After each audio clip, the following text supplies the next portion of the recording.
Houston, Bobby Riggs' next big spectacle may be a leap off Suicide Bridge in Pasadena, Calif.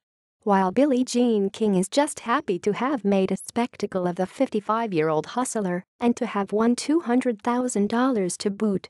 Screaming, delirious women's livers lit up more brightly than the rocket-shooting Astrodome scoreboard Thursday night when Mrs. King showed the devastating swiftness that won her 5 Wimbledon titles in defeating self-proclaimed male chauvinist Riggs 6-4, 6-3, 6-3 in the internationally televised Battle of the Sexes tennis extravaganza.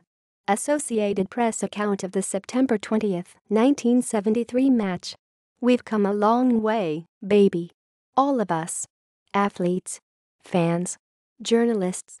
But, oh my, do we have a long way to go." As we mark the 44th anniversary of the landmark tennis match between Billie Jean King and Bobby Riggs, along with Friday's release of the movie Battle of the Sexes, it seems only fitting that we evaluate the state of women's athletics.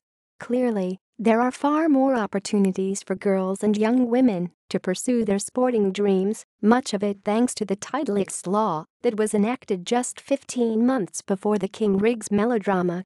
It guarantees equal access to any program or activity receiving federal dollars, which pretty much covers all major college athletic programs. In terms of participation by female athletes, Title X has been an undeniable success. But that's only through the college level.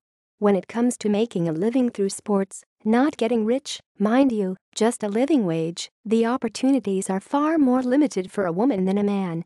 There are some successes, of course, particularly in the individual sports such as tennis and golf.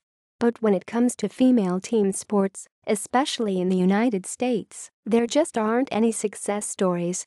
Not even the WNBA, the women's league with the most staying power and probably the only one that most die-hard sports fans are even aware of, can't be classified as a huge leap forward.